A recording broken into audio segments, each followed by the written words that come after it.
Balon Malion, Jamana Kono, Ani Jamana Kokani, Watina, Amba Fuaga Dana, la Cadon à Fuama fait Bamakoyano, Soukon Kora on fait, Ayuani,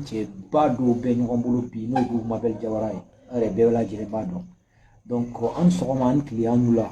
Au petit pas d'or, là, on l'a Kassama Kassani, Jamana, Kibara ou Yakibara, Chaman de Kilino, Jamana Labo, Anya Meka Foko, Franci, Bolakata, Algérie, Kouassa, Mali, Biseka. Yafa olu ma cogo min na ani ka yo ko CEDEAO jamanaw fana bina do o tama o kuma fɔra donc fo ka taa se hakaja France ka plainte mun kɛra aywa Mali ka plainte mun kɛra Nations Unies na ko France ya yira k'a fɔ ko a kɛcogo man ɲɛ donc ale ti taa ka taa Mali ka aywa welewelema Conseil de sécurité ka tɛna o jaabi donc an y'a mɛn fana kibaraw dɔw la ou bien soit mununu kan an bɛ se k'a fɔ ten ko tisiti kɛlɛ la ko tɔgɔsiw yɛrɛ yala kuma bɛ cogo di tiɲɛ don ou bien tiɲɛ tɛ ni ala ka jɛ Bumabel Jawara a bɛna ni ɲininkali ninnu jaabi ayiwa bɔlɔlɔ sira matarafali baw minnu wulila ka s'a ma bi o ye Caplice Musa Jara bɛɛ lajɛlen b'a kalama jamana in kɔnɔ yan a ka wulikajɔ fanga ka bon ayiwa a bɛ to ka kɛnɛ mun sigi n'o ye causerie du grain ayiwa grain baro o kɔni a to ko tigɛ don o don kɔni ayiwa ka sanga ni nɛgɛ kana 11 ayiwa o kɔni don o don a b'o sigi ka fasodenw baro donc a bɛ maa hakili juru caminɛw wele ka na waasa o ka se k'u hakilinataw fɔ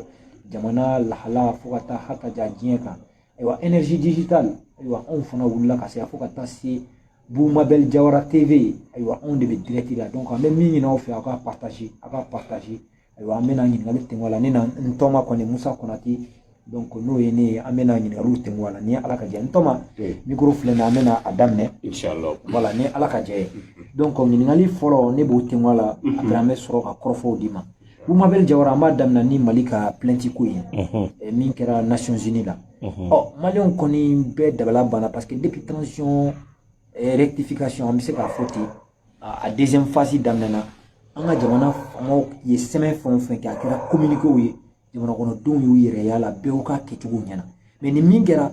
faransiw k'ale tɛ taa ko parce que k'a kɛcogo man ɲɛ an ye ɲininkaliw kɛ o ko tiɲɛ don ko n'i bɛ sɛbɛn na don ni jamana ninnu dɔw la i kan k'i don olu de kɔfɛ waasa u k'i ka damakasi sɛbɛn kalasi yala jamana famaw demasa kɛcogo la u bɛ mun de don an dun b'a dɔn k'a fɔ Abdoulaye Diop ye maa jɔlen ye maa mun don a hakili juru canen don fɛn mun bɛ ko an ka jamana ni jamana wɛrɛw cɛla la a b'o o koɲɛw dɔn a bɛ diɲɛ sariyaw ko dɔn a ko bɛ cogo di Faransi de bɛ ka ban wa ou bien mun de bɛ réellement ou bien an ka maaw de filila ɲɛfɔli kan ye ten sa Musa Faransi tɛ se ka na ka sabu kɛ ɲɛna Faransi tɛ se ka na ka sababuya kɛ dalwa saba de bɛ yen min pereperelatigɛ n'o Faransi kama Mali kelen ka ɲangili ta kuma min na ka ɲɛsin Faransi ma ni Mali y'a yira k'a fɔ ko Faransi kɔni kɛra dugu ye dugu min n'a kɛra terrorisme dɛmɛbaga ba ye Mali kɔnɔ terrorisme dun ye fɛn dɔ ye n'i y'a dɛmɛ jamana kelen kɔnɔ a kelen k'i y'a dɛmɛ diɲɛ fan bɛɛ parce que terrorisme ye fɛn min n'u u kolosɔn kalansalen don ɲɔgɔn na Musa o de b'a yira k'a fɔ o dalwa bɛɛ bɔlen kɔfɛ janvier depuis le 11 janvier Mali ye dalwaw tugu ɲɔgɔn na ka na n'u ye k'a yira k'a fɔ ko Faransi ye baara minnu kɛ an ka jamana kɔnɔna la janvier kalo kɔfɛ fɛnɛ avril kalo kɔnɔna la an ye danganiya bɛɛ sɔrɔ k'a fɔ o kumana Faransi ka pankuru minnu bɛ n'o ye A400 ye n'a y'a bɔ Côte-d'Ivoire ka transporteur faga nin kɔfɛ Mali ye pankuru saba de ye pankuru saba Faransi min na wuli ka na minɛnjugu jigin o kumana yamaruya t'a bolo an ye nin bɛɛ fara ɲɔgɔn kan mun na Ala y'a kɛ Mali dɔ k'i makun ka to Ala kɔ f'a ka radar ɲɛnamaw de sɔrɔ radar ninnu sɔrɔlen kɔ kuma min na Mali nana avion fɛnɛ sɔrɔ les MiG la MI ninnu hélico MI ninnu i b'a ye k'a fɔ hélico don minnu n'u bɛ kɛlɛ kɛ olu yɛrɛ filmer Mali ka avion de renseignement dɔw bɛ yen jusqu'à 15 000 jusqu'à 20 000 pieds d'altitude avion ninnu bɛ se ka na k'u dogo kabanɔgɔ kɔrɔ ka aw bɛ kuma fɛn fɛn fɔ fo n'a taa fɔ ligne cellulaire la a b'a bɛɛ capter k'a fara ɲɔgɔn kan Musa kumakanw jɛlen don a bɛɛ jɛlen don passe Mali tila kana danganiya wɛrɛ fɛnɛ sɔrɔ tugun à 2h du matin Français ka avion bɛ n'u b'a fɔ hélico ma n'o fɔ ko Chinook n'o ye hélico jamjanba in ye Musa i bɛna ye k'a fɔ o hélico in nana ka na koliw bila ni Faransi bɛ koli bila a bɛ koli bila ni cogoya min ye an y'a danganiya bɛɛ sɔrɔ GPS bɛ don cogo min na GPS yɛrɛ c'est une invention américaine u ni irisiw de b'a dɔn ka tɛmɛ bɛɛ kan GPS mun y'a ta a GPS a kɔdunu n'a fɛn bɛɛ talen don a bɛ fɛn min ye o kumana irisiw ni wɔtɔ plainte filɛ nin faransi bɛ ka kuma min fɔ ka mɛkila da bɛ ka se yɔrɔ ma fɛn in walanwalalen de don o y'a sɛbɛn furama yɔrɔ ye kumakan ja n'o ye audio ye o bɛ damakasi sɛbɛn in na fɛn min ye image fɛnɛ n'o o ye o kumana fɛn min ye le visuel même a yɛrɛ photo n'a a ja n'a a film olu bɛɛ bɛ yen marifaw jiginna cogo di marifaw donna cogo di Musa pisi abandonné minnu bɛ yen n'an y'a découverte kɛ Burkina ta kɔfɛ Mali yɛrɛ kɔnɔ a bɛ taa fɔ pisi 3 4 ɲɔgɔnna la o pisi minnu bɛ yen u ka pankurun dɔw bɛ yen olu bɛ se ka jigin bɛlɛbolijalan kan i n'a fɔ Mali yɛrɛ ka pankurun dɔw bɛ yen n'an b'a fɔ o ma ko o kumana Casa C295 o bɛ jigin cogo min na a b'a k'a fɔ pinɛ min b'u la pinɛ girimanba don a bɛ se ka jigin Musa n'u bɛ jigin sufɛ u bɛ mun kɛ u bɛ pisi dagolo u bɛ ala de minɛ ka lampan ou bien torche ou bien yélemafɛn u b'o de sigi n'u y'o sigi u b'o de kɛ ko balisi avion bɛ jigin a bɛ marifaw jigin ka taa minɛ mun minɛna kɔsa in na Mali armée bolo a ka ca ni marifa bayirika ye a marifa bɛɛ ye marifa kuraw Musa i k'a dɔn k'a fɔ camancɛ kɛlɛ a dabɔra mun kama walasa ka kɔrɔnfɛ kɛlɛ k'o soutenir kɛlɛ binna camancɛ la parce que ni camancɛ bɛ bolola i bɛ k'a fɔ kɔrɔn o bɛ lafiya o de y'a to an ye 2 à 3 mois kɛ lafiya min tun bɛ Kidal a tun tɛ Koro a tun tɛ Bankas a tun tɛ Mali fan si ka sababuya kɛ mun ye jamana sen bɛ don kirike la o yɔrɔ ninnu de la n'a donna kirike la o yɔrɔ ninnu na o temps kɔnɔna la u bɛ fɛɛrɛ bɛɛ kɛ ka fɛn min ye mɔgɔ juguw ladon ka bɔ Tchad ka bɔ Soudan ka na Tchad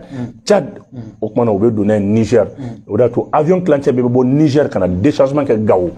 donc toujours o renfort kelen minnu bɛ yen olu de bɛ ka tila ka taa dɛmɛ don o kumana fɛn min ye terroristes ma centre la donc k'a fina dugu 1000 ani kunkanyanfɛn u y'o de bin tan o temps kɔnɔna la chaque fois anw bɛ to de an bɛ contrat de renouveler an bɛ mandat de renouveler san 5 bɛ di Faransi ma san 1 MINUSMA tɛ parce que Faransi yɛrɛ de dɔgɔnin ye MINUSMA ye ale de bɛ résolution sɛbɛn ale de bɛ na n'a ye Mali ye nin dɔ ka nin bɛɛ fara ɲɔgɔn kan ka taa daluya da a daluya bɛɛ jɛlen don a n'a kɔnɔ GPS a n'a force autorisation de vol Faransi ye avion 2 la wuli o avion 1 na wuli autorisation de vol 2 de tun b'a la fɔlɔ Mali y'o annulé Faransi yɛrɛ dɔ trafiquant yɛrɛ k'o sigi fɛn min ye tour de contrôle chute min y'a ye maa si kun t'a dɔn an y'an ka plan de vol lajɛ an y'a sɔrɔ nin daluya foyi t'an bolo o jiginna o avion jiginna ten avion jiginnen tugun o k'i bɔ yen fɛnɛ tugun avion wɛrɛ bɔra Niger tugun o avion in bɔlen Niger nɛgɛ kaɲa 14 wagati o avion in tila ka wuli a ye numéro autorisation min fɔ k'o b'ale la Mali y'o lajɛ tiɲɛ a ye Niger yɛrɛ wele Niger ko ko ko tiɲɛ na pankuru in wulila ale yɛrɛ ma jateminɛba k'a la Niger yɛrɛ ko ten Niger yɛrɛ ye pankuru in ɲini ka dɛsɛ pankuru y'a ka lahalaya n'o o y'a ka a bɛ se ka buna sanni fɛn fɛn a y'a bɛɛ faga transporteur n'a fɛn bɛɛ a y'a bɛɛ faga ninnu ye baaraw de ye minnu ni jamana tɛ k'i sigi ka ninnu lajɛ k'a fɔ ko nin baara minnu filɛ nin f'an k'a dɔn k'a fɔ maliyɛnw kana taa turusi ɲini fila ye ni nin ko in jɔra Faransi la kɔlɔlɔ fɔlɔfɔlɔ min b'a la fɔlɔfɔlɔ min ye Faransi b'a ka droit de veto perdre maa tɛ sɔn ka droit de veto di état criminel ma k'a bɛ sigi k'i tɛgɛ don Nations Unies baara la n b'a dɔn Iraniyɛnw ye cɛ min ye Chinois ye cɛ min u b'a fɔ k'olu ni Faransi tɛ se ka sigi Conseil de sécurité la k'u ye wale min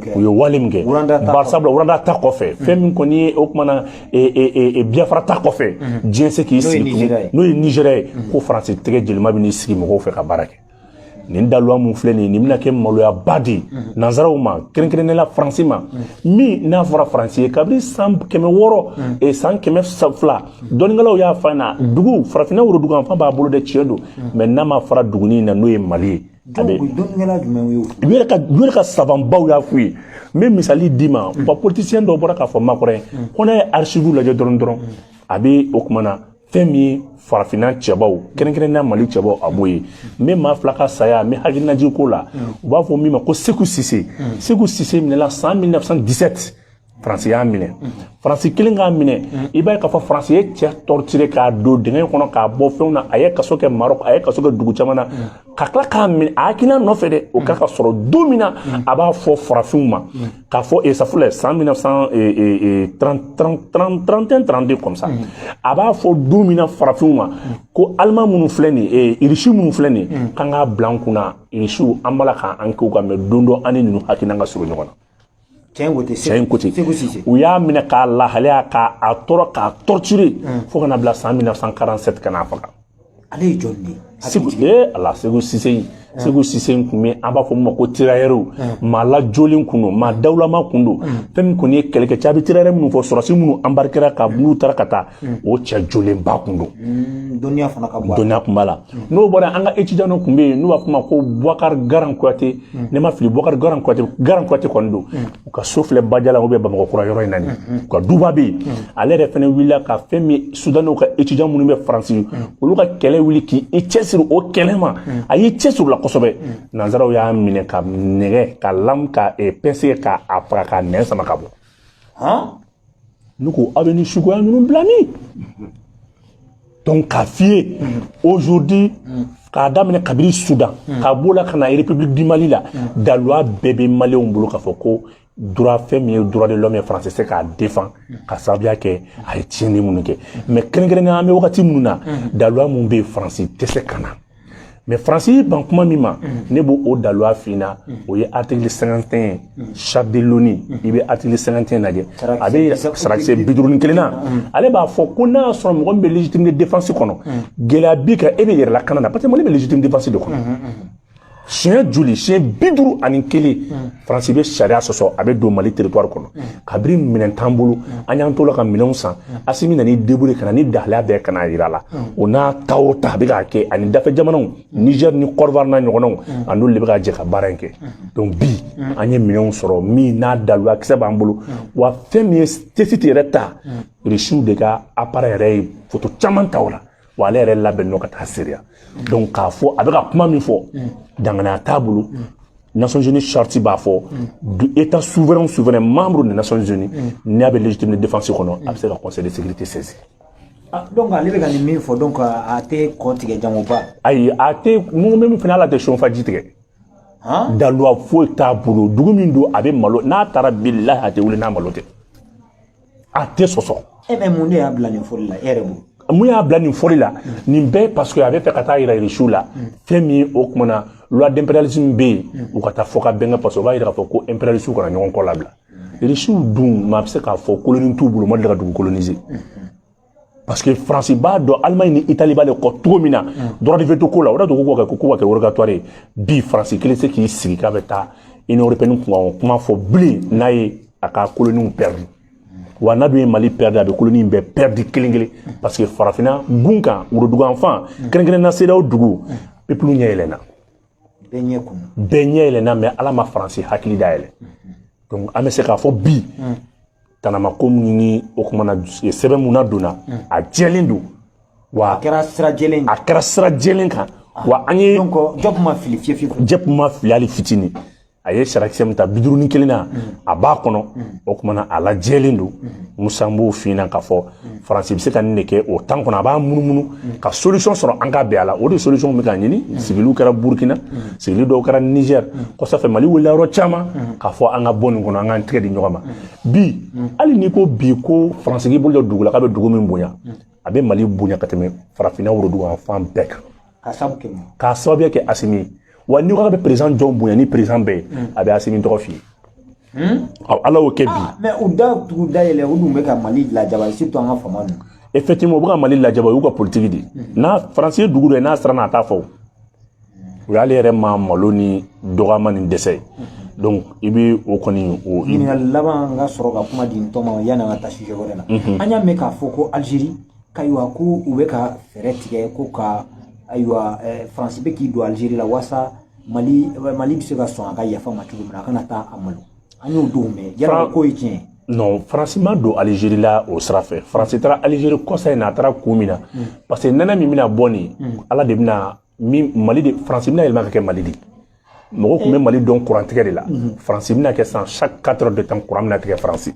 Hernani 24 heures kɔnɔna la courant bɛna tigɛ France parce que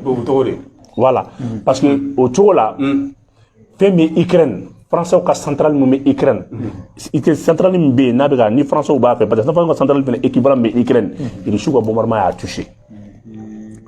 donc France bɛ yɔrɔ min na ko bi ala de bɛna France kɛ Mali nɔgɔ ye courant tigɛra tugun mɔgɔ ni lɛfɛnw de bɛna sigi Musa mɔgɔw de bɛna t'u sigi bɔlɛ kan parce que i b'a ye k'a fɔ clim tɛ France so la Maroc na b'o kalama donc clim tɛ wa o so yɛrɛ jɔcogo ye donc ala de bɛna France ni lɛfɛnw de bɛna kɛ sisan mɔgɔw bɛ taa sigi kɛnɛ ma bi barikayɔrɔ yɛrɛ dɔw bɛ yen restaurant dɔw bɛ yen gaz ko problème bɛ minnu na restaurant yɛrɛ dɔw kan ka dara bɛɛ bɛ ka consommation diminuer donc Musa k'a f'i ye ni accusation ni plainte don France n'a pas d'argument contraire ka taa a publicité a bɛ munumunu tan ne walasa o temps kɔnɔ n'a ma se ka coup d'état kɛ Asimina o temps kɔnɔ o y'a sɔrɔ a ye mɔgɔ ɲini ka gɛlɛya dɔ ta ka Mali sɛgɛrɛ ou bien o y'a sɔrɔ a ye bɛn dɔ sɔrɔ a ni Mali cɛ ayi Thomas tɛmɛna ye sɔni an ka to toujours plainte kɔnɔna na parce que an y'a mɛn k'a fɔ ko pour que plainte ka se ka sira sɔrɔ faut que an ka kɛ membre permanent ye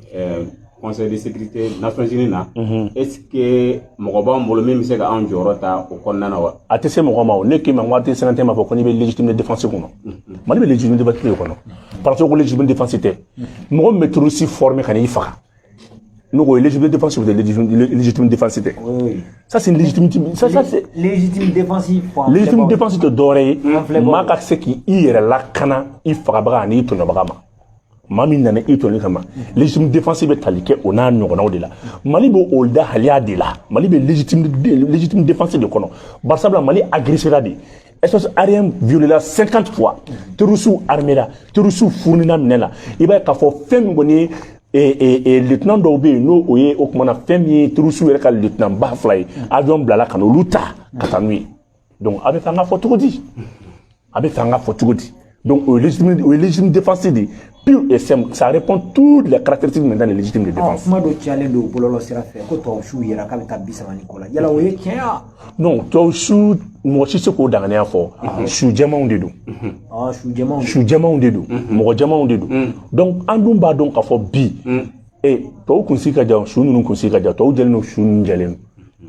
don mais k'a fɔ ko su nanzaraw don o dalila tɛ mɔgɔ bolo an tɔgɔ kɔni jɛman su caman de don fo su 37 parce que su ninnu Mali armée kɛlen ka bunteli kɛ mɔgɔw yɛrɛ kɛra bon mɔgɔw yɛrɛ kɛra alors que kɛlɛ bɛ ka kɛ yɔrɔ min na o ye finman yɔrɔ de ni o ye Angoiba Umar Angoiba ale yɛrɛ ni o kumana Abu Zeifa n'o o ye o kumana Abura Angoiba ye maa lafalen de ye maa min don maa kɛlɛtigi de don Musa n b'a fɔ aw ye k'a fɔ a ye tiɲɛni min don Mali kun c'est trop c'était l'homme le plus recherché Mali y'o de bunte o don n'an ka Sukhoi 25 ye an ye bombardement min kɛ an ye dankari ale de la dankari ale ale de kun ye cerveau ba yɛrɛ centre la n'o ye Uzeifa ouais Abura Angoiba ko avion min avion kɔrɔ ye oui bon an t'an da don kuma la donc k'a fina o de ye cɛnni de halahala bon o n'a ka élément caman ye finman de bon n'an ye jateminɛ kɛ k'a fɔ o kɔfɛ tun gosili dɔ kɛra entre Borem et Menaka o Borem ni Menaka furancɛ de la su jɛman caman yera su jɛman caman yera donc o frappe mun kɛra ni Albatros L-35 taara reconnaissance kɛ fɛn min ye o kumana avion Sukhoi bugɔli kɛ yen su jɛman caman de jiginna mais su ninnu ye tubabu su ye sa o daluya kɔni tɛ ne bolo mais jɛman kɔni u kunsigi ka jan wa u jɛlen don o bolokansiw fɛnɛ caman b'u la o faamuyana n tɔma ayiwa ok Bobo an bɛ tɛmɛ ni ɲininkaliw ye an y'a ye k'a fɔ ko Mali ye ni Iran k'u bɛna coopération dɔ kɛ tuguni n'a dɔn an bɛ se ka sigi ni Russie ta ɲɔgɔnna ye wa ou bien coopération modèle jumɛn don coopération in bɛ domaine 4 de la nka domaine min bɛ yen n'a nafa ka bon n'a bɛɛ ye Iran ye dugu min ma falen don wa n'a lakodɔnnen don fɛn min kɔni ye avion sans pilote in tɔgɔ ye de drone dilanni na nka a ka drone dɔ bɛ yen o de nafa bɛ Mali ye kosɛbɛ kosɛbɛ min tɛ ba hectare TPD ye dɛ ale drone nin tɛ dɔwɛrɛ ale ye drone de renseignement de drone in bɛ se ka wuli parce que fo ka Mali kan ka drone kelen kelen sigi a bɛɛ kun ale bɛ kunnafoni de di a bɛ kunnafoni de di i bɛ se k'a lawuli a tɛ foyi tiɲɛ Mali kanw ye kan kelen kelen bɛɛ drone kelen bɛ se ka sigi a kunna k'a kɔrɔta a bɛ yɔrɔ jan fɛn ye parce que an ye jateminɛ kɛ test kɔnɔna la faransi ye mɔgɔw appuyer cogo di avion dɔ de bɔra Niger ka na groupe fila jigin avion kelen ka groupe fila jigin groupe kelen u nana don mɔgɔw la test groupe dɔ in o de nana ka na fɛn min an b'a fɔ avion ma ko o tuma na camion d'équipé d'un système d'artillerie ouais, des systèmes camions équipés d'un système d'artillerie. Donc au m'a fait César. Donc au camion belebeleni au de porter jusqu'à 40 km. Donc yu toro jane fait o de ka drone kelen ka photo ta kuma na ka renseignement di o kuma no yu de ka kan ko na gusi kan ko na gusi lin ko fe an ga soro su ko chawra na tamna donc an jatu neke na man frati obi do bi o bi ka bubundele ke à 40 à 50 km. Donc faut que drone de jo drone mu ga champ de vision beta jusqu'à 200 300 km. Parce que à partir de 5 km il va ka fo mortier fou tira kan soro fona ka avion ni avion arrêté lancer roquette faut porter tout lancer roquette faut porter tout donc fona kala avion na nyogona wi bon maintenant nous on est de 50 à 60 100 km déjà fanga minen soro donc ani iranga nafa folo folo be kuna a flana meta domaine chamana nucléaire bola électricité bola seneko fen chamani bala courant ko fana kan courant ko nunu ko ben noya clé ban fait quoi courant ko ma basi yalla bon o bebsa ko clé bayle mali baro bebsa ka ke donc ambo o la halia de ka voilà ok ndoma ok Boubou o tɛmɛnen kɔfɛ halisa an bɛ tɛmɛ ni walada ye donc an kɔni y'a mɛn tuguni k'a fɔ farafinna tilebinyanfan mɔgɔw k'u bɛna don o tan na ko tubabuw b'a fɛ k'an don o kɔnɔ ko awa ko CEDEAO yɛrɛ sɔnna i bɛ se ka mun de fɔ an dun ni Russie la bɛɛ b'a dɔn o tan bɛ yɔrɔ min na ni Russie la tɛ bɛn donc Russie la tɛ se ka da an dun ni Russie la tigɛ dilen don ɲɔgɔn na e ye cogo jumɛn kɛlɛ in ye retour de bɛna tan Sahel kɔnɔ sisan ale kɛra donc ale kɛra ni retour tantôt de parce que autant y'a jateminɛ n'a ka bɛ Russie kɛlɛ Ukraine Europe bɛ gɛlɛyaba sɔrɔ Europe dun membre ka ca autant na donc kɛlɛ bɛ yɔrɔ min na ko san maa min ka sɔ bɛna kɛ daga kɔnɔ Sahel kɔnɔna de la parce que bi autant tɛ n'i sigi k'a fɔ k'a bɛ fɛn min ye Sahel to Russie bolo Russie dun labɛnnen don ka 50 camps militaires de jɔ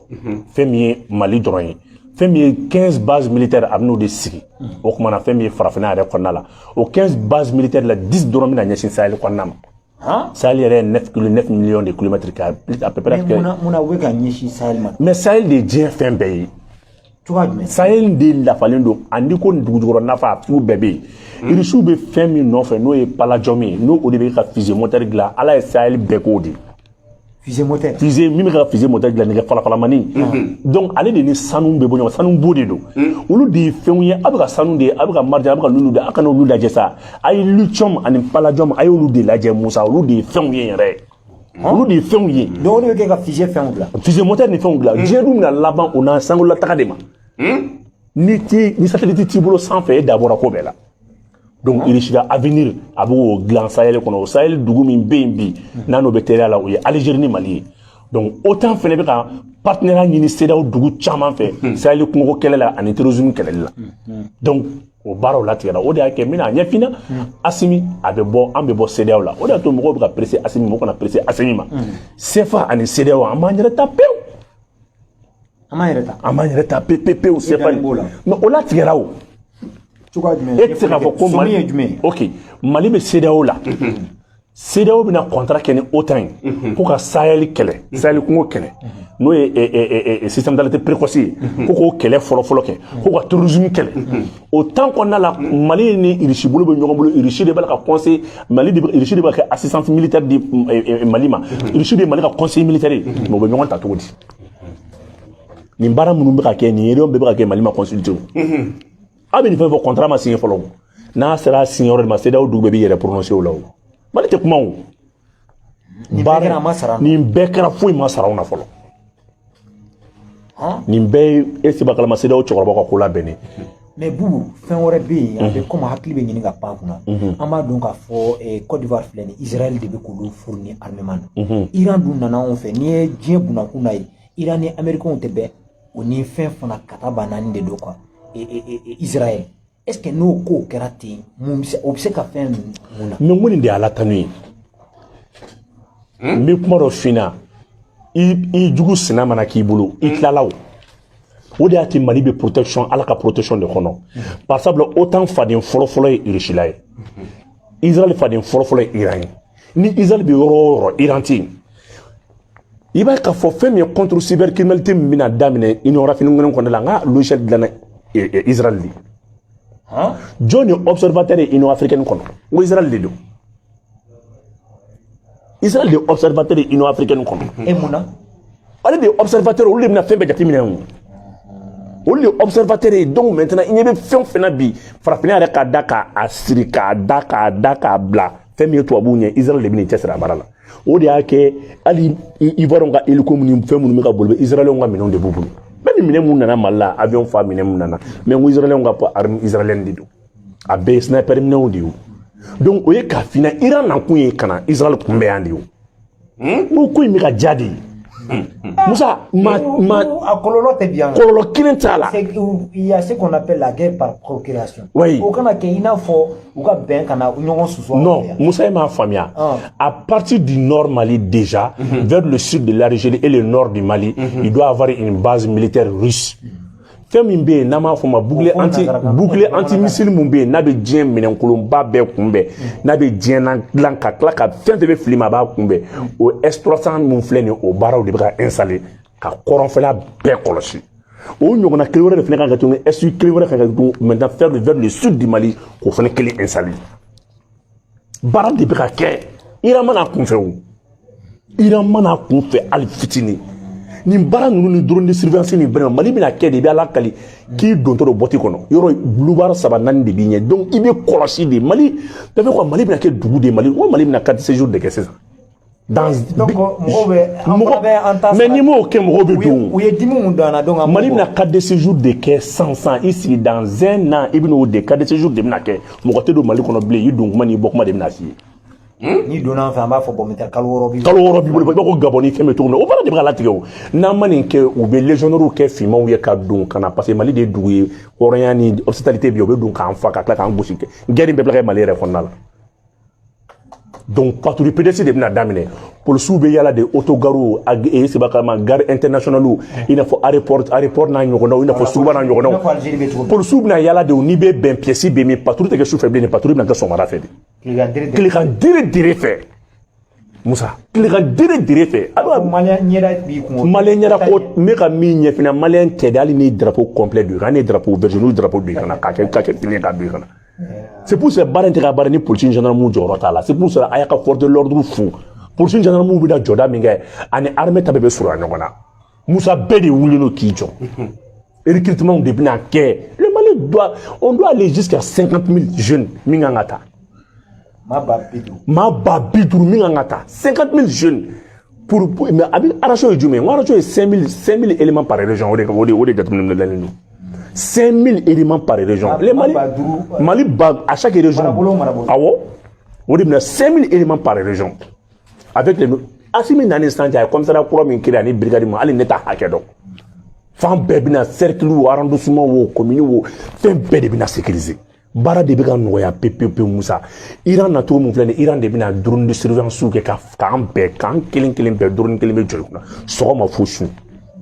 Ntoma temeni wala dai. Aya bo ame temeni ngalu alibi G5 Sahel ale kono ale bi longo lambala est-ce que amen séquence ki dona na to la ka ko Mali kon ya fonsoro na ale na séquence ki tuguni Moussa yene mu foni ba fo ko astaghfirullah folo parce que no ye fli bari Mali ko G5 Sahel a fo G4 Sahel Mali tala tuguni o min fora mais yoro ndo aka nyingali yoro do be Burkina ni Niger la jere do ko Mali kala ya ka singo parce que ni Mali mana katna ni o be kuma maka ka segine sa segine folo ma donc ni bo kuma fo ko G4 Sahel do Mali boraw Mali ka boli ko ça déjà consommé il va faut ko G4 Sahel il be sing kuma ka anya me ko Mauritanie fana i fin dona ko da be i fin oui sigili ke o kumara oui kuma min fo Mali segin to te bilen Mali segintɔ tɛ bilen Mali ko u kelen fɛn fɛn bɛ yen n'u bɛ fɛ u n'ale ka baara kɛ n'u bɛ baara kɛ individuellement Mali n'u bɛɛ bɛ se ka baara kɛ mais munna n'a ko ko Mali bɛ segin munna Burkina ni Niger ye contrat signé coopération signé ni ɲɔgɔn cɛ o don mu y'o kɛ o Burkina ni Niger ye contrat signé mais u fila n'a sɔrɔ G5 Sahel demeure valable pour que olu fila b'u kɛ ni ɲɔgɔn cɛ u bɛ to ɲɔgɔn sɔrɔ G4 kɔnɔna G4 Sahel kɔnɔ n'a sɔrɔ ko G4 Sahel Mali bɔlen kɔ a la parce que olu bɛ ɲinɛ min kɔ Mali de zone de tampon entre les 5 pays i bɛ bɔ nin dugu saba de la ka se Mali ma ka sɔrɔ k'i pan Mali ka se dugu fila ma donc Ban Azawad n'i y'a ta k'a lajɛ sur le plan géostratégie Mali de bɛ se ka kɛ appui o de to Mali ka cɛ di kun mais u ye tɔɔrɔ min da Mali kan o t'a da mɔgɔ si ko Mali vienne s'assumer sa responsabilité o tɛ dɔwɛrɛ ko Mali kana président ta président jumɛn bɛ mun kɛ président la parce que u bɛ mɔgɔ bɛ ka Asimina bɔ sisan nin ye ka parce que u ye erreur kɛ G5 Sahel kɛnɛ kan u tun bɛ fɛ u ye erreur ba de kɛ donc ko ouais ko Mali ka politique changé la donc sisan u ye mun ye sisan u y'a u b'u bolo k'u bɛna coup d'état kɛ ka ko de kɛ ko ka Asimina a bɛɛ kuma tɛmɛna sisan u bɛ fɛ ka Asimina bɔ ni fɛn ninnu n'a ɲɔgɔnnaw de donc nin ye fɛɛrɛ de ye ka Asimina bɔ a réunion n'a a ɲɔgɔn ou bien ni Asimina bɔ u ka cidenw sen tɔtɔ u ni minɛjugu bɛ don i b'a fɔ ko an filɛ kɔlɔlɔ minnu kɔnɔ nin Maro ni y'a faamuya nin ko bannaw Mali segintɔ tɛ G5 G4 Sahel la kana fɔ G5 de G5 tɛ G4 de don mais an y'a mɛn ko l'Américain fana ye saya dɔ ta u ka ayiwa wasabulon na ko jamana minnu bɛ yen farafinna gun kan ko n'u ni Russie bɛna ka baara kɛ ɲɔgɔn k'u bɛna fɛɛrɛ tigɛ k'olu minɛ yala diɲɛ ko in jamanaw dɔn k'o kɔrɔ an ta t'an yɛrɛ ye bilen dɛ u y'a kuma fɔ mais u ka mɔgɔ dɔw wuli k'u opposer sinon c'est la loi numéro ne ma fili 7011 bɛ sɔrɔ n bɛ se ka fili dɛ lamɛnbagaw ka hakɛ to a kɔni taara u ka Sénat kɔnɔna la k'a fɔ ko effectivement ko ka gɛlɛya ta ka dugu sɛgɛrɛ dugu minnu bɛna kɛ Russie teriw ye nka u ka mɔgɔ dɔw yɛrɛ wulila k'u opposer a la Musa olu tɛ se ka kɛ bilen an bɔr'olu kɔnɔ fɔlɔ la division du monde en deux blocs an bɛ ka segin o de ma parce que d'autres blocs là u tun sara o n'o ye bloc soviétique ye donc bloc soviétique bɛ ka revivre de sisan tugun et puis a bɛ ka wuli ni zen sisan tuguni min ye avec encore des pays africains ou bien ayi bloc soviétique n'a élargi pays africains de la sang c'est pas parce que ko ini faut que Europe de l'Est la ko do tere abna daile ne il se pas bloc ko min glace ça c'est même tous les pays mama be ni hakina bila na be fait ka doni ko in konna la ani farafin jamana pour le moment il se kuma nyoga be ni 19 pays africains ne jamana tan kononton bon mina munye fina iba mesa kutura kelebna yelema Burkina de gansan parce que sara dɔ bɛ Burkina président kɔrɔ a ma tubabuw commune dɛ Burkina premier ministre bɔra k'a fɔ a Burkina premier ministre bɔra k'a fɔ bi olu la bɛnnen don ka tigɛ di ɲɔgɔn ma kan parce que i ni mɔgɔ min bɛ partenaire la san 60 k'a ma nafa ɲɛ ko i yɛrɛ kan k'a dɔn k'i kan k'i tigɛ falen mais munna olu ma Mali ladege u bɛ bɔla a kama u b'o sira de kan sisan u bɛ bɔla a kama waati min na o y'a sɔrɔ a kɛra voilà bon i b'a la kɔlɔsi gɛlɛya de bɛna dami i b'a sɔrɔ sansan Dabi bɛ se ka fɛn fɛn kɛ bi n'o ka nɔgɔ ma o de ye ka wele bila Russie ma joona ale ni partenaire kuraw ma mais premier ministre de kuma dɔ fɔ o ye tiɲɛ de a ko i mana wele bila mɔgɔ mɔgɔ ma i bɛ compter i yɛrɛ de kan i bɛ compter f'i ka compter i yɛrɛ de kan donc o baaraw latigɛ la Burkina fana bɛna Mali région n y'a mɛn k'u ye wele bila u ka ancien combattants u ye wele bila bɛɛ ma parce que aujourd'hui u ka problème kɛra mun ye mɔgɔ ye formation k'u fɛ yen Russie mɔgɔ min ye formation kɛ Russie la Burkina armée kɔnɔ ka dɔgɔ donc contact tɛ yen donc u bɛ yɔrɔ min na sisan u mago bɛ ancien ninnu de la minnu bɛ retraité la olu ka lajɛ ka relation réchauffer ka baara kɛ mais Mali ka avantage kɛra mun ye n'i ye jateminɛ kɛ fɛn min ye Kisiman Dungara la olu n'a ɲɔgɔnna fo ka na bila Sadio Kamaraw ni fɛnw na n'o tɛ nin jeune minnu filɛ fanga la nin ye a caman ye kalan kɛ Faransiw ni fɛnw de la docteur de naga question bɔra k'an k'o ɲɛfɔ aw ye u ye kalan kɛ Faransiw ni fɛnw de la donc aujourd'hui u bɛ nanzaraw ka système dɔn u b'a dɔn ka tɛmɛ bɛɛ kan donc k'a fɔ aw ye pour le moment Musa a y'a hakili latigɛ bloc kura min bɛ ka dilan diɲɛ fɛ qui sera piloté par la Russie et la Chine tɔ bɛ ka renforcer ka taa fɛ de fɔlɔ ni kun y'i bolo bɔ nanzaraw bolo taayɔrɔ kun t'i la mais ni zen taayɔrɔ de b'i la o de bɛna k'a avantage fɛn bɛɛ bɛ yen ok mais an ye min mɛn OTAN ko in na halisa k'a fɔ ko farafinna camancɛ bolo n'o ye Afrique centrale ka tɔn de SADC donc olu y'a yira k'a fɔ ko olu tɛna don olu kɔni y'a yira ko olu tɛ don dɛ voilà n t'a dɔn f'i y'a kibaruya sɔrɔ an y'o kibaruya sɔrɔ mɔgɔ caman tɛna don sa i b'a dɔn ko in filɛ nin ye initiative bɔra président kɔrɔba ninnu de la Alassane ninnu ni Faure ninnu ni fɛn ninnu ça fait i b'a dɔn u b'aw la sunɛ quoi sondage de don sinon hali an bɛ ka débat min kɛ temps perdu de don da sumsum de do ka voir maintenant est-ce que abe mo kono wa isa tout kono wa note bibi nani autant ta kala autant est traité de où abe dans ana ben traité doron do anaka dugunu ni ñonte a tsaka élargi force te ka ta rolaw traité de dugunu ni ñonte doron ka chedo di abe ñogona kana aso natri 5 o de te wa mais ou be fe kana ni système mi ku be fe ka ay leba fu ko lecture de ko ka code ka o ka siga kan no ma sera tsaka ke men ni vétéran bolu ko de Musa fu itala min don doron u ka u teri dugu français a malo todo alibula mais français kun jige États-Unis kolo be mali kono États-Unis do abra français la français be tidi français tidi ndi mali yere problème ba États-Unis mais bi am États-Unis a compris que ko vraiment français mangoyara abi démarrer ka voilà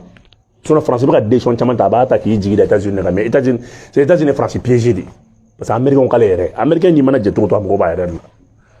voilà bi ame to irisi la mo chamba ka fo irisi mo chamba ka fo irisi chama ba mbele ka nyi ngaka fo pourquoi albi anti accord de défense signé ani irisi che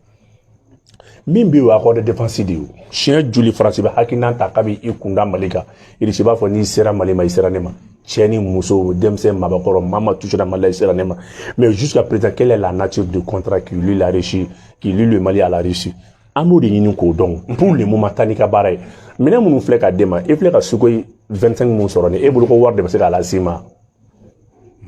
warde ni fendo soro ni me di pays partenaire de ma pays amion de ma mena ndo be mena no ma fe e na o e bouclier antimissile do yo o tedi mo ko warbi bulu ni risho di mo ko warbi bulu ba ka yara de law parce que ni ka technologie fa no be ni a fe le cha ya mo ba ta kata glan lu tedi mo ko ma ni teri jamana te quoi donc mo ka bulu kuna femi bani risita ukata mena ka ulaje ukata la je femu nuka installer ukata la je yana siki siki fa chama yon ay ta la je femu nuka installer na tara la je femu nuka installer abna don la femi bani risita ni mindu donc amina foko finya boda mina ye kele bana par exemple sumani ku ka hake do ni hake do no e bara no ale mali tourisme te malla o français de do ayiraw e note ki wule ka ta kuma la sigi le ko etena ngoy srandi. C'est la toute première fois France a colonne n'aura les Nations Unies na ni a chien fort de Dieu kono mais c'est le Mali c'est un pays à sali France comment nga minda en mayo de dans en kato en chefare ndu vene kana to ka kuma soro ça malien be jamina y compris son président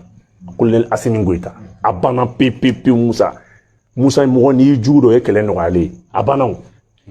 ok ambita ivaron ka chef ni tabaw ma bina ni kono dal sa ko besina an ka mali mun be ivar ku jati kele ko asabu ke mo mun be ka ke o babal kan mun be ka ke ka kana ke sababu ye jamana flaw ka cinyo na no kera uluka so ulu so tiguyi do bangina ye do be abe ka chani samba e gae donc ulu be na folo ma fon bubulu donc o stratégie kanala malion ka kulumbe malien de la diaspora ka kulumbe onu ka dinya nyemaw Ivoire dinyo ulu fara ñogon kan kana anga dina ñemaw no Chérif Ousmane Madani Haidara au conseil islamique kuma na fait wasa ubisika kuma nga famo fait nga premier ministre norobla mimbla la premier ministre nolo amena se ko fanama donc kuno kuma na kona la sona ku be kilasi do yi kanto ko yani kuma ninge ku kuma nga kuma Alassane de fe kaka yafa deli yala bu webse ka munde foni ko la Alassane yafa delu lié mo tira ya fadi lo ya fadi mais après il veut défoncer allez de nbeti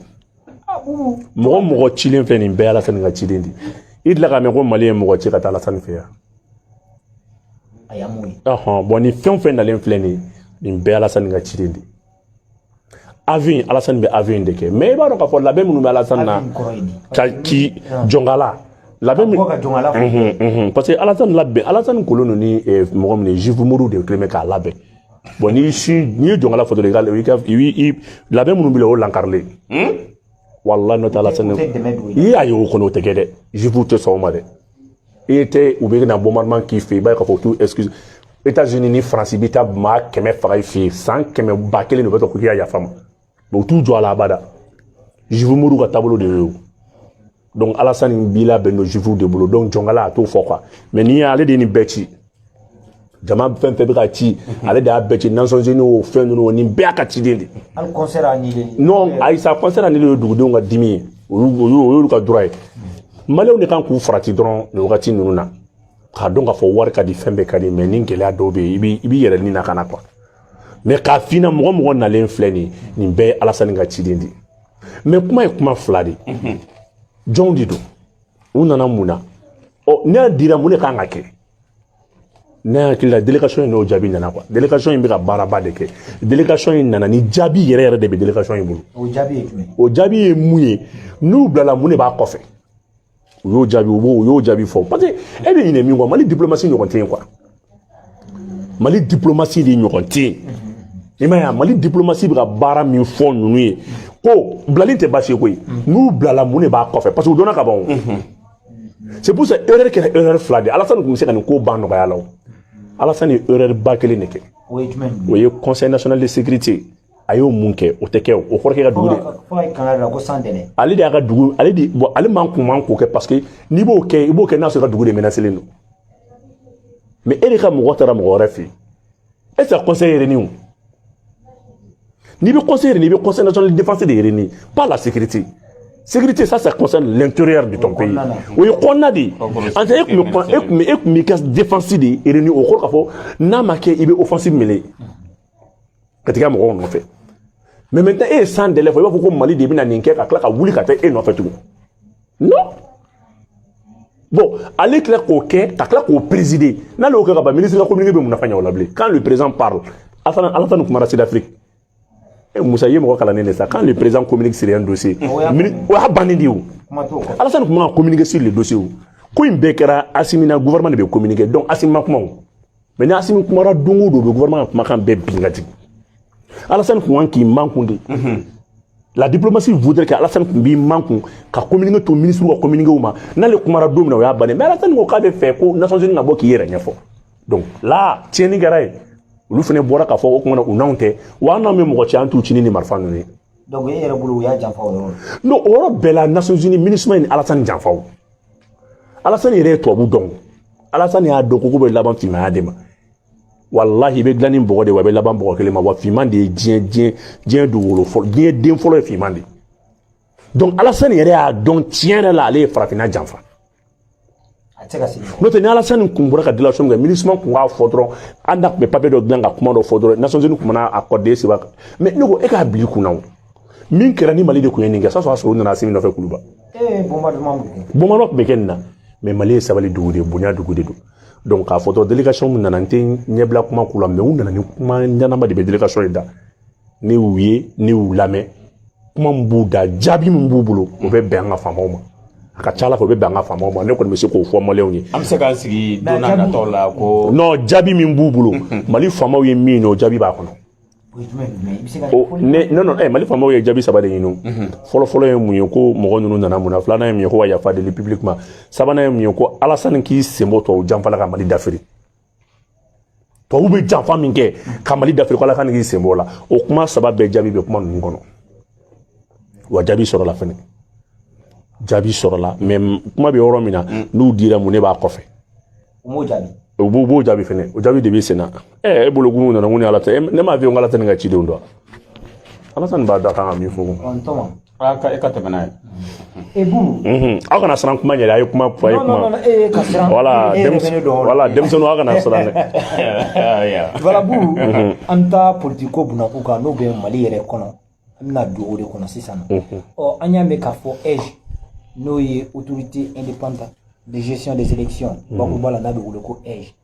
wa sugandili kun fɔlɔ kɛra parti politique 75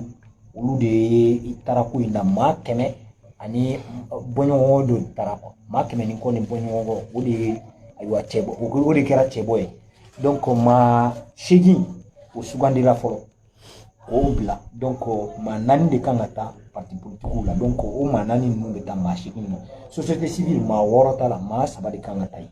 ayiwa sisan o parti politique dɔw bɔra ka laseli kɛ i n'a fɔ IRD voilà RPM ka yira k'a fɔ ko ayiwa sugandili kɛra cogo min na k'a ma kɛ sariya kɔnɔ u y'u ka sarakisɛ dɔ fɔ hakili t'a la ten sa je pense bien sarakisɛ 7 la n'o ye loi électorale ye ko o ma nin ko fɔ donc k'u y'a kɛ cogo min na k'a ma kɛ ka ɲɛ e bɛ se ka mun de fɔ nin na Musa Sobo man ɲi mɔgɔ min taara ni Sobo de ye tirage au sort ye jumɛn Sobo de so man ɲi c'est fini ni ko in bana ka bango abi ejiko in blade abi fe wrata ejiko échouera ka ba bana peu mais c'est fini non kani asimi mine ka kuma me abi décret ka ni ko be ban fono be sia tuguni mais sogele kuma mo fala ma tien dama domina akoko ka eji yɛrɛ kɛ ma collège mɔgɔ wɛrɛ ta ni concours ye fɔlɔ u ka poste de ko président ka dɔ di gouvernement ka dɔ di CNT ka dɔ di primature ka dɔ di u ka mɔgɔ ka dossier reçoit ka mɔgɔ 9 yɛrɛ ta fɔlɔ ni concours ye ɲɔgɔn dan ye ala ma tiɲɛ bange nin yan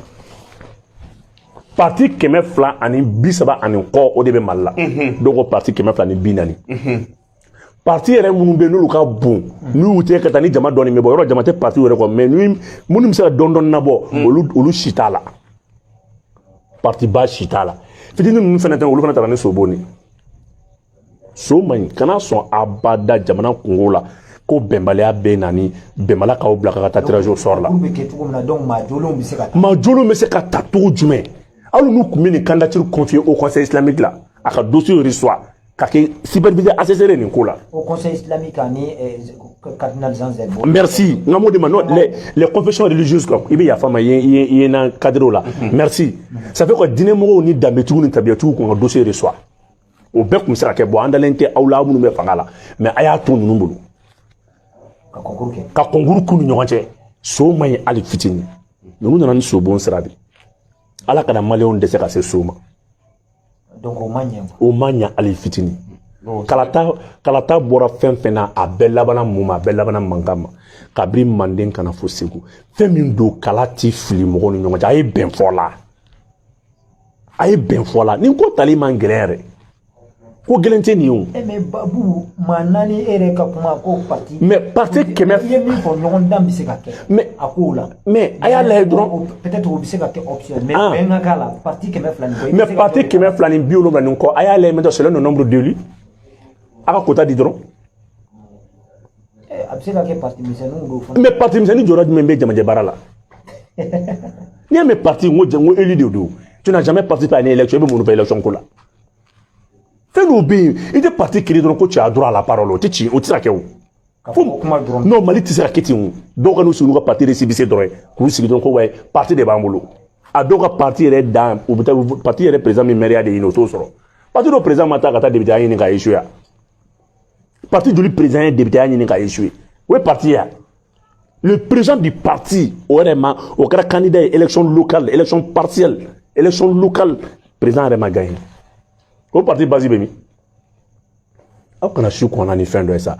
parti misɛnninw kun kan ka voter parti baw ye nin na de n'o votera tuma min na o bɛ sɔrɔ k'u tila 2 ye ka 2 di nin ma ka 2 di nin ma a banna baara tun bɛ kɛ n'o ye a 4 bɛ bɔ nin na. donc RPM y'a fɔ cogo min na k'a fɔ ko in kɛra cogo min na k'a kɛ cogo min na. non o ne bɛ kuma kelen f'i ɲɛna i ka danga kuma la i ka sɔn ka kuma ma Musa RPM wo dɔwɛrɛ wo ne b'a dɔn fo ka diɲɛ wuli Asim bɛ tɛmɛ n'a ka baara ye n'a ye parce que ninnu bɛ ka élection kɛlɛ de ɲɛsigi bi kɛlɛ min kan ka kɛ sini u b'o de ɲɛsigi bi u tɛ sɔn mais ko nin ko loi ɲɛna ninnu de commune a to pas jouer la ko ko ne ka loi féliciter ka gouvernement féliciter loi ko la et ka CNT féliciter ya Choguel ma gɛlɛya bɛɛ sɔrɔ nin loi ko in na fo ka tila k'a bila en minorité ya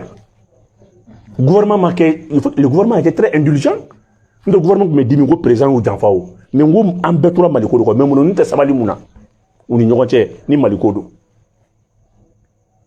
parti minnu ma parti dɔw créé o ma taa élection na fɔlɔ yɛrɛ olu bɛɛ bɛ fɛ yen na expérience jumɛn b'olu la ka fɔ k'u bɛ EJ diriger Musa an ka sabali sa an ka sɔn ɲɔgɔn ye an ka da ɲɔgɔn ye sa min b'i ɲɛ don min na o b'i ɲɛ yanni ka kumaya sa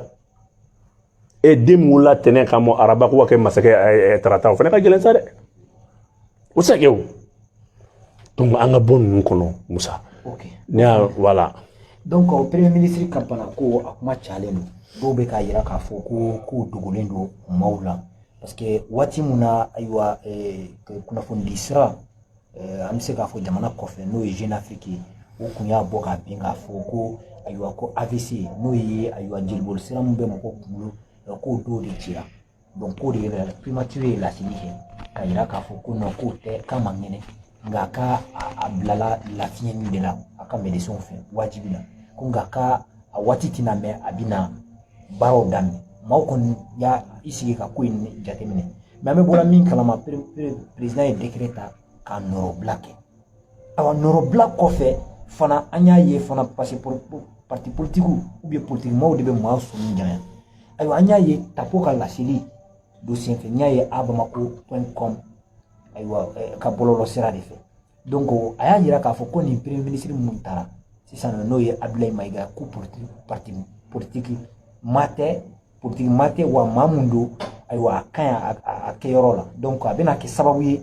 kalata mun bɛna kɛ mankan bɛ duga wa baaraw bɛ kɛ ka ɲɛ yala réellement mun de bɛ est ce que premier ministre banada de réellement a tɛ se ka segin ka na bilen nin bɛ ka kɛ ka mɔgɔw hakili sigi yanni waati dɔ cɛ après kɔfɛ u bɛ bɔ ka laseli k'a fɔ premier ministre bɔra premier ministeriya la o b'a sɔrɔ kow sigira sen kan ou bien mun yɛrɛ de bɛ yen parce que mɔgɔw bɛ k'u yɛrɛ ɲininka a ko la halisa gouvernement b'a bɔ ka communiqué officiel k'a kɛ Choguel ka banako la an b'a ye primature de y'a k'a ka page la donc jusqu'à présent o de bɛ yen maaw bɛ k'o de ta ka kuma n'a ko ye a n'a proches bɛ ka min fɔ a ka médecin ma bɔ foyi ma bɔ e bɛ se ka mun de fɔ. Bon Musa ka ɲininkali dɔ fana pari ka ɲininkali kan o ye bi an ye bɔlɔlɔ siraw jateminɛ bɔlɔlɔ siraw inondera ni information dɔ ye k'a fɔ ko premier ministre taara Turki k'a bɔra ko ka taa furakɛli la Turki n'o fana n'i bɛ se k'o fana démenti ou bien ni tiɲɛ don filɛlibagaw. D'accord yɔrɔ nin ɲininkali bɛɛ ye kelen ye loi cybercriminalité nana nin de kama a mana mɔgɔw ka plainte don ɲɔgɔn kama a nana ka nin kunnafoni façon minnu bɛ se ka na ni psychose ye jamana kɔnɔ a nana ka ninnu de kɛlɛ mɔgɔ minnu bɛ nin baara ninnu kɛ a nana ka nin de kɛlɛ par le biais d'un système d'information a nana nin de la quoi c'est pas parce que ne bɛ wuli k'a fɔ Musa ye n dɔgɔya ko n bɛ taa plainte kɛ loi cybercriminalité mana o kama dɛ parquet bɛɛ bɛ se k'o kɛ mais nin dɛ page min y'a bila page dɔnnen don a page bɛɛ ne y'a page bɛɛ ye page mun y'a bila ko premier ministre taara Turquie moi je les ai vus wa nin t'u galontigɛ o fɔlɔ nin y'u galontigɛ o sabanan de ye premier ministre kan même mercenaire minnu ka baara kɛra ko sɔn ko mercenaire ninnu bɛna bila mais an ka jamana bɛ k'a sigi k'a lebubaga lajɛ Musa don dɔw bɛ kɛ kuma la kelen ko mɔgɔ k'i da bɔ kunnafoni kuma la parce que wuli kan ka kɛ fɛn minnu kama wuli tɛ k'olu kama comment se fait-il que communiqué officiel o ka bɔ hali aw bɔra ka kuma min fɔ bana kuma premier ministre ma bana wa a fɔra ko repos forcé bana ma fɔ communiqué la o a fɔra ko o repos forcé ko premier ministre ka baara daminɛ mardi tɛmɛnen a fɔra baara mun don n'a wulila tugun n'a yɛrɛ timinan ka se ka bin tugun o kuma na u ye dɔwɛrɛ fara tile 10 fara kan tugun o tile 10 kɔnɔ Mali bɛ toliya ni kalaya min na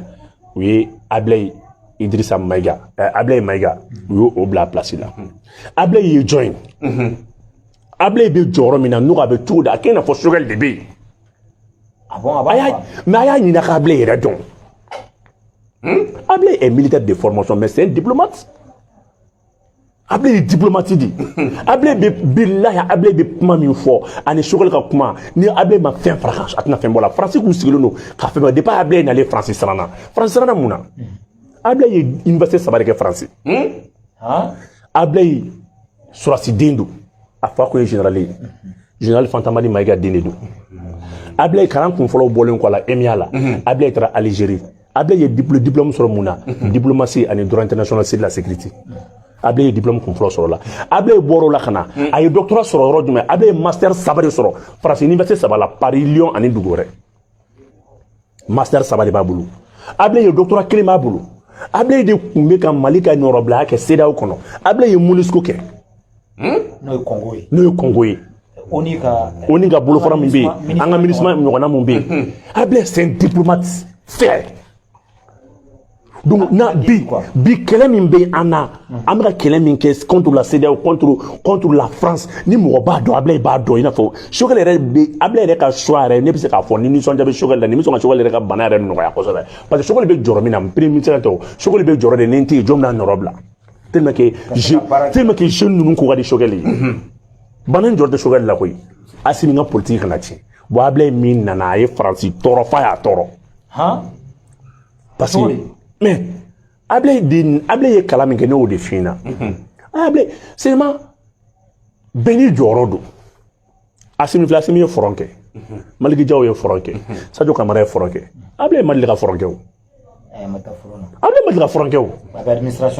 mais bɛɛ n'i jɔyɔrɔ tɛ wa c'est un officier diplomate c'est pas parce que ko kuma ro do aka yoro mi fanga bala no fo mais yoro mu fanga ta la no fo ne fo akera 5+1 merci donc ni dore de farale aka o da to France journaliste do bora ka fo ko we ko able reste de coup d'état kala wala re ay ana ja able re kana de ka mara fala able re kana coup d'état re be ala able ka bo dugula re dugum te coup d'état do nganya bla nya ji ko able man ko able rete ko c'est un proche de la jeune ko able rete coup d'état kala fait jabe lisi donc o France di bisi mo du mo katle donc Moussa ni joro ba de farale Choguel ka koka parce que Choguel be wuli ka soro able ye koko ka je passe ka ko beba non ni woni remplaçant na ni c'est ba abi nguna abi foni ma ko remplacement poste par poste Assimi c'est un bon entraîneur c'est un bon coach ni ballontan gelara iba calma non c'est un bon manager il va attaquer des points là pointer là do boni donc avec fond de bako coaching gagnant non coaching gagnant akena fo ni bra ndika tra do balo pied là be balarete be mo ko la do minga jabe tetike donc Choguel mo ko be able klabu de ka kene akalanen do ma be seda o dondi iba ko fangore maso ko quand il parle il a un ton martial non ngombe ka kuma na fina ngombe mi fina na be kuma le ba fo mako ko je répète 3 fois okoro idi ko mana akena ba mais akena ini deni nyonga ni ko ka sameka ngabda yi donc moko ba miri politicien ko ba miri ko Choguel de do non il va kalama style même du gouvernement en place aka style yere de ni ou te kuma ka no to kuma la quoi Choguel ça de discours mon kala il suis là mais atati ni kala je ça de discours kono ça do ayira ka fo frafina be a discours mon kala abe mo wakili je muro keta ka discours de la anga don ka fami yorom na ko bi wati do sera anga don amega minga antiri wa femi jomaya ni aramadum papali ko kuma bana mo yu fen chamayo ka kla ka fo tugu kuma na partenaire te dore o ma ti teri ma fembe mo be fembe sondi de fa teri are de ba teri sondi bo mali a teri sondi donc e ko discours la je on est Choguel be min kala Nations Unies tribune na mais Choguel ta cohérence de bi ko discours nous nyonto ti sangue ce gouvernement c'est un gouvernement très cohérent dans son style nous ka nyefeli fouy tala c'est que jamana mara te ko président aboka kuma dongo do na ngania na ka hakina bebi ga yi ko kase kala wala ka maufe donc c'est pour vous dire que Choguel tara Choguel nana ka foye norobla wati kunu de intérimaire de do mais tapoka kuma ebise ka mule ale ni féliciter ko élection baron mbena ke ko ni nimbla l'enflene ko bena ko ni e ala ani so jara wala de mbe kuma gelen fina demsen taduguni fla do ci kay ni doy fuite na ni chapeau ma mi féliciter na tek la ka wuli ka bloko lo électoral mun temena tabo ma fo ka be ke tugo mi na makete mo jon folo bora ka ko Assimi te candidat tabo kelen te isi abna mi problème atna kina lolu kuma nye blaw de ibaro mo min do mamun 91 mo roba laban ya olu de quoi u hakile juru chaleno politique sara fe ko juru 91 toroba munu ye amga en plein démocratie muna kapkan ni mana o mo ko folo te wa donc ali bi mo min be na ali bi na jolo no kuma la na be politique bunangu sans fait mo nunu na amogo do ya le yo donc chaque fois bi sama ki blabo abi sama ne rakla ki bladi e bi kalo fla rakla kala ya bay kalo fla e ko di yeda ma bay ok bu amete mani ngalu alipi anya e ka fo anga yinu sienfe ko Jeune Afrique o de borani kuna funyanye ko contrat bu bolo en fait no alors que andu e France gen ka fonke Jeune Afrique reste de mbero mais ani pour ka en tout cas contrat e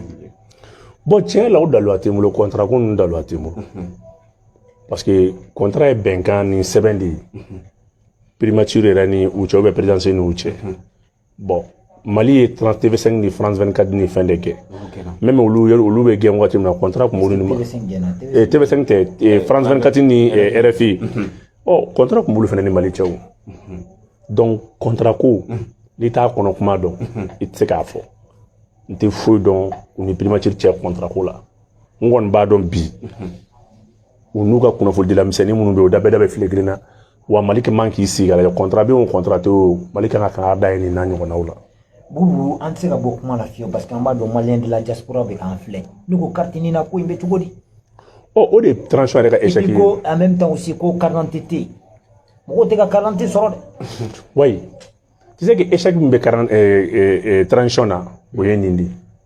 Transition ma foyi la baara à ma connaissance diaspora ka sira fɛ. Cogo di? N'i bɛ mɔgɔ dɛmɛ i bɛ tiɲɛ de fɔ. Mɔgɔ mana to ni min ɲɛna an b'o fɔ. Sur le plan militaire an ye tɛgɛrɛw fɔ. An bɛ ka dunu ta don o don. Mais maa 600,000 transition kelen bɛ k'a yɛlɛ ɲinɛ a ka diaspora kɔ.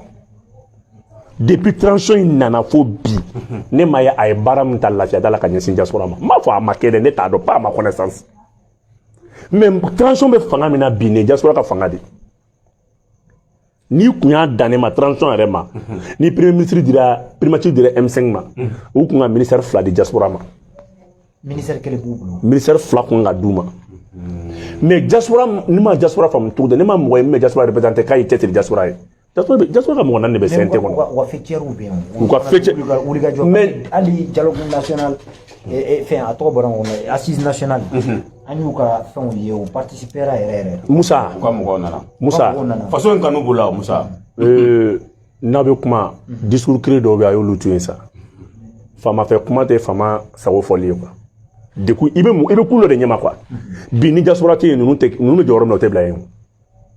N'i y'a mɛn i ye ɲɛmɔgɔ ye n ko jama de b'i kɔ. Katinina ni passeport bɛ cogo di bi kabini transition nana ye mun évolution de a la. U bɛ k'a fɔ k'a ma ɲɛnabɔ de. Mais e ye mun évolution de y'a la donc diaspora bɛ CNT kɔnɔ diaspora bɛ gouvernement kɔnɔ mais est ce que diaspora kan ka sɛgɛn ta katinina ni passeport la. Ni da bɛ débat kɛ a ye débat fɔ a k'a tilen a k'u interpeller k'u jɔ u jɔyɔrɔ la. Mais a tilennen don. N'a tilennen don e ko k'u bɛ participer u bɛ participer tableau rond ni fɛn bɛɛ la parce que dɔ de tɔɲɔnen bɛ u b'o de ɲɛma.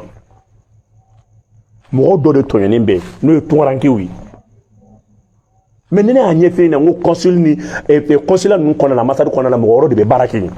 Mɔgɔ wɛrɛ sugu jumɛn? Siya wɛrɛw de bɛ baara kɛ Mali yɛrɛ ambassade dɔw kɔnɔ. Diaspora mais n ko min ka o wala e k'i miiri denmisɛnnin minnu bɛ ba tigɛ u nɔngɔn na ka taa dɔw bac+6 bac+7 ne ninnu mɔgɔw jɔr'u ka papier la ne ko an bɛ don min na ko bi maa wagati fɔ ese transition tun man k'a lajɛ hali français ambassadeur y'a k'a bɔ tunkaranke dɔw la wa mais bi an k'an si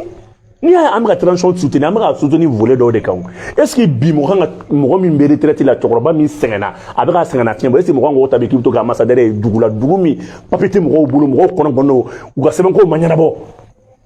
est ce que an man ka bɔ nin système kɔnɔ directeur kɔrɔ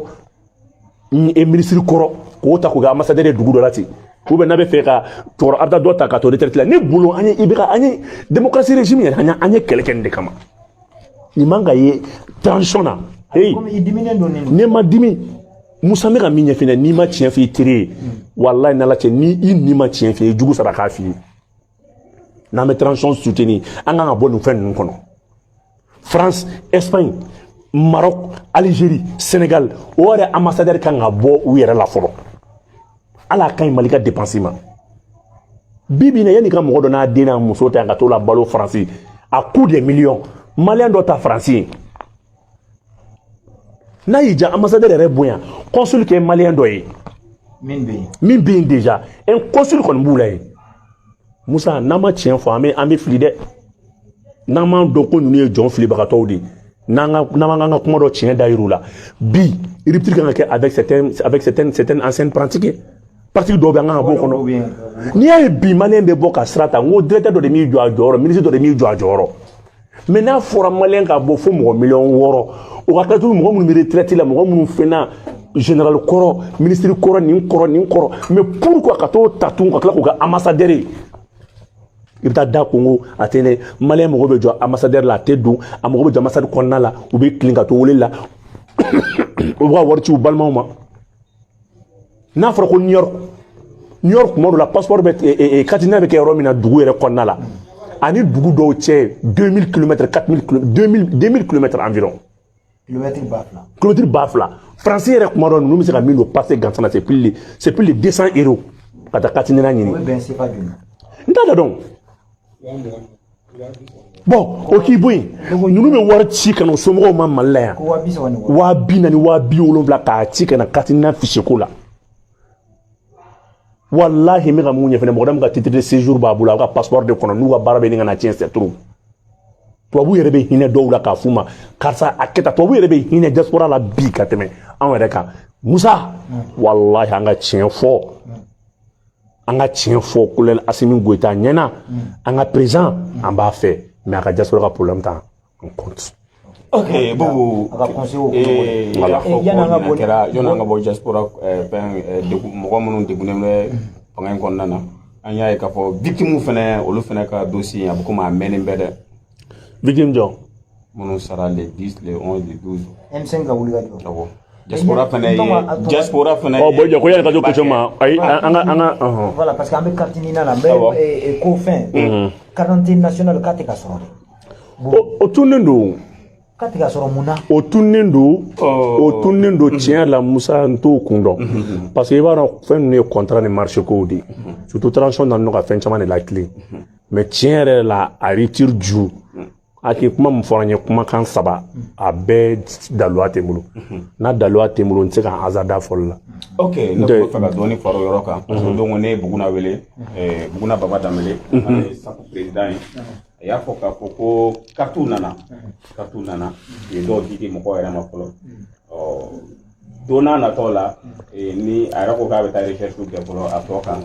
n'a tɔ ka bɛ cogo min na. Musa i bɛna segin ne ka kuma kelen nin kan sa Mali carte nana ayi e m'a fɔ k'a bɛ tila tuguni ka taa n tɔma an ka continuer n tɔma Buguna ye polisi de ye sa a bɛ politikan de fɔli ye kuma mun jɛlen don kuma bɛɛ non a bɛ politikan de f'i ɲɛna o adamaden kɔngɔbatɔ jɔlen bɛ e ko carte bannen don ko dɔw nana sufɛ mɔgɔw bɛ ka minɛ carte kama munna t'a fɔ ko minɛli fana jɔ fɔlɔ yanni a ka dun di o fana b'a la de ou bien Buguna o f'i ye voilà Buguna jɔ fɔlɔ u ka mɔgɔ minɛ jɔ carte d'identité kama fɔlɔ kɔrɔ bɛ mɔgɔ minnu bolo ou bien ni carte périmée non pendant 2 ans après ou bien 1 an ou bien 6 mois maintenant u k'a essayer ka marge dɔ di au moins n'a banna ka bɛn o kɔnɔna ma o k'i to yen fɔlɔ parce que carte ko tɛ yen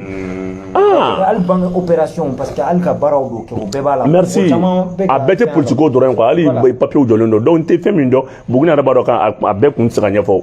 dɛsɛ de don mais i b'i pan yɔrɔ dɔ de kunna awɔ. an ka tɛmɛ. ok i ka ɲininkali i ye M5 fɛn de don n ka tila video in janya dɛ est ce que an t'o kɛ ɲininkali laban ye. inchallah ok victime ka situation. a bɛ cogo di. M5 victime. bon Musa ni ko bi na M5 victime k'i bɛ fɛn fɔ i bɛ fili ne kun tɛ se ka da la bi ko primature bɛ di M5 ma ka ministre tan di M5 ma ko M5 mɔgɔw ka sukoya bɛ to dugu di ni kun y'a fɔ ne bi ne kuma ko nkalon don ni kun y'a fɔ ne ko nin bɛɛ kɔfɛ ko fanga bɛ san 1 sɔrɔ k'a sɔrɔ mɔgɔ min ye ninnu faga bolo ma jɔ mɔgɔ dɔ la ne kuma fɔ nkalon don mais Musa fɛn fɛn bɛ justice ka bolo kan i b'i yɛrɛ minɛ o kuma fɔli la mais bɛɛ b'a dɔn mɔgɔ si nisɔndiyalen tɛ bari sabula kɛlɛ kɛra nin de kama dɔ de nin binna parce que jamana in ko bɛ cogo dɔ la pacte de sang de bɛ yen ni jeli bɔra ko la n'i m'a kɛ a kɛcogo la aw minnu ɲɛnama si tɛ lafiya sɔrɔ mɔgɔ si ka fangatigiya tɛ se k'o bali nin fɛn ninnu filɛ nin ye a kɛcogo o bɛ Ala bolo a ɲɛdɔn o bɛ Ala bolo mais fanga n'Ala ye fanga d'i ma o ye ka ko dogolen da kɛnɛ kan fanga ja o dɔrɔn de ni mɔgɔ damadɔ ka saya k'a fɔ bi nin bɛɛ kɔfɛ Mali kura kɔnɔ k'a ma se ka ɲɛdɔn Musa Nɛnɛ n'i kun y'a fɔ ne ye ko bi b'a sɔrɔ tan ne kuma f'i ye n ko tiɲɛ tɛ donc hali bi an bɛ min f'u ye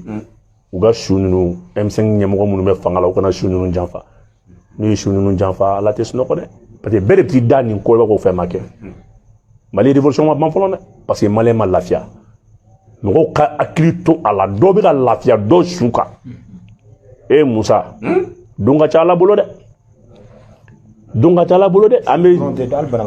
hali banabagatɔ de la mɔgɔ joli kɛra lajuratɔ ye mais u y'a dabɔ Mali de kama a mɔgɔw bɛ yen bi dɔw bɛ CNT kɔnɔ bi M5 bɛ yɛrɛ fara k'a yɛrɛ kɛ fɛn dɔ ye M5 fɛn dɔ ta bɔ ta mais la réalité est là on fuit l'essentiel réalité ye min ye fɔlɔ k'a fara ɲɔgɔn kan ni suguya ni ko ɲɛɲini donc Musa bɛ se ka min fɔ o de ye nin ye. an tɔma n ka hakili la an ka baro a sera kuncɛyɔrɔ ma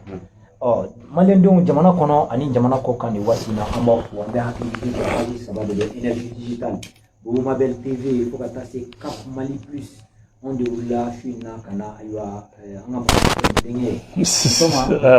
an nana a baro kɔni bolila kibaruya minnu kɛlen don ka jamana labɔ an tɛna se k'a bɛɛ fɔ mais a la bakurubaw an b'o fɔ aw ɲɛna maa minnu b'a fɛ ka kibaruya ninnu kɔni sɔrɔ aw yɛrɛ b'a dɔn Bobo Mabel kɔni a bɛ walanda kɛ aw bɛ segin ka video ninnu na ye kura ye a bɛ faamuyali ko ɲuman sɔrɔ kɔrɔfɔ ninnu na a fɔlɔfɔlɔ ye jumɛn ye an kumana ko faransi o k'a tɛ taa Nations Unies na ko barisa ko Mali ye damakasi sɛbɛn mun di don k'a dɔn cogo man ɲɛ ani a filanan ye jumɛn ye ayiwa ko faransi taar'i dogo Algérie kɔfɛ walasa Mali bɛ se ka yafa a ma cogo min na ani Burkina ni Niger fana k'olu fana y'a yira k'a fɔ ko Mali ka segin ko ka na G5 kɔnɔna na fo ka taa se hakaja Ivoirien ka sɔrɔsi 49 an tɛna an da tɛ se ka s'a bɛɛ lajɛlen ma n y'a fɔ aw ye cogo min na a bɛ segin ka video ninnu na ye ayiwa ne nin tɔma n'o ye Caplice Musa Jara ye anw de tun bɛ ka bɔ Mabel la an jala kulonkɛ la a k'an bɛn jama wasala